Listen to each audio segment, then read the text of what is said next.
Jai Hind children. Today we will be dealing with module 2 of the chapter air. In our previous module we were discussing about air pressure. I will just give you a recap again. Air pressure is the pressure which is exerted by the weight of the air on the earth's surface, and we know that the pressure of the air is highest at the sea level and it goes on decreasing as we move higher. So in the places where the temperature is high, the air gets heated and it rises up, and that creates a low pressure area, and this is associated with cloudy skies. And in the areas where it is low temperature, the air is cold and thus heavy air sinks and it creates a high pressure area, and this is associated with clear and sunny skies. And we also know that the air always moves from the high pressure area to the low pressure areas. Moving further, we will be dealing with winds. Now, wind is the movement of the air from high pressure area to the low pressure area. And the next is, what are the types of wind? There are basically these three types: local winds, prevailing winds, and periodic winds. Now, local winds are those winds that blow only during a particular period of the day or and in a small area. So, those winds which blow during a particular period of the day in a small area, like the loop. Example is loop. The second one is permanent winds. Permanent winds are those winds which blow constantly in one particular direction. For example, the trade winds, the easterlies and the westerlies. This we will be discussing in the class. And the last one is seasonal wind. This is the wind which change the direction, and they blow in different direction in different seasons. For example, the monsoon winds. So these are the three types of winds. Moving further, our topic is moisture. Now, what is moisture? We know that when water evaporates from different water bodies, it becomes vapor.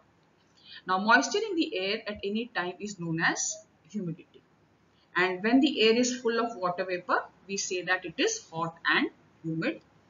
As the air gets warmer, the capacity to hold the water vapor also increases and it becomes more and more humid.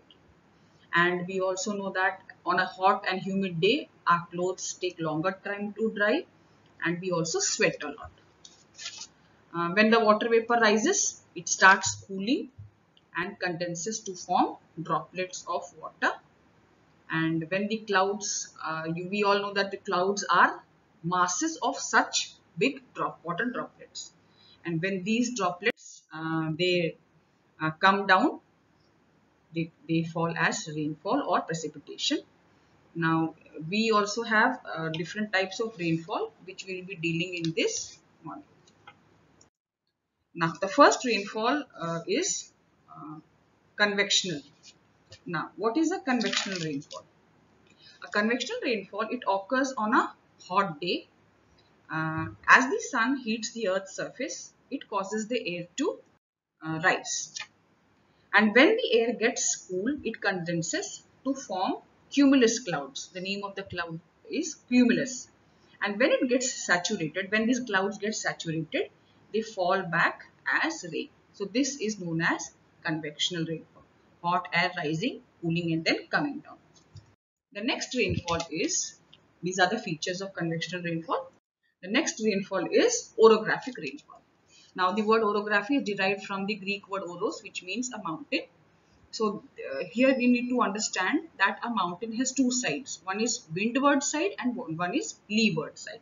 This I will tell you in the live class. Now what is happening here, if you see the picture, it occurs near the mountains beside the sea.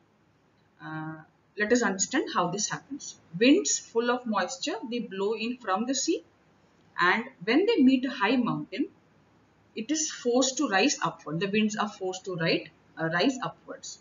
And as it rises upwards, it becomes cool and then clouds are formed.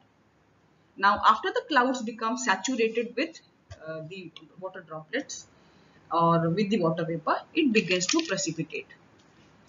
On the side of the mountain facing the sea, as you can see in the picture, it receives rainfall which is called as the windward side. So this side, which is on the left hand side of the picture, is the windward side.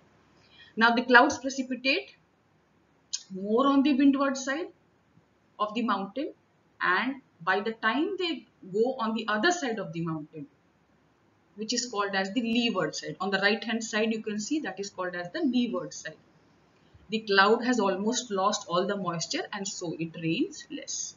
So orographic rainfall is basically formed because of the in the way of the moisture, a big mountain type of thing is there. The next rainfall is, these are the features. The next rainfall is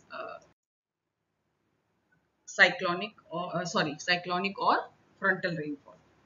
Now what is this?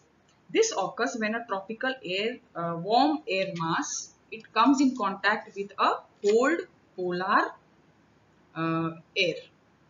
What happens here? The warm air rises on the top because it is light, it rises on the top of the cold air and gets cooled. And then it forms a cloud which is called as stratus. And when it gets, these stratus cloud, when they get saturated, it falls down or rains. So this is the picture of a cyclonic rainfall. And to add, I would also like to say that rainfall is very important for us, for the survival of plants and animals. It brings fresh water to the earth, and other forms of rainfall are snow, sleet and hail. So this was in the chapter. We'll be discussing a few basic things which are still left in the live class. Thank you.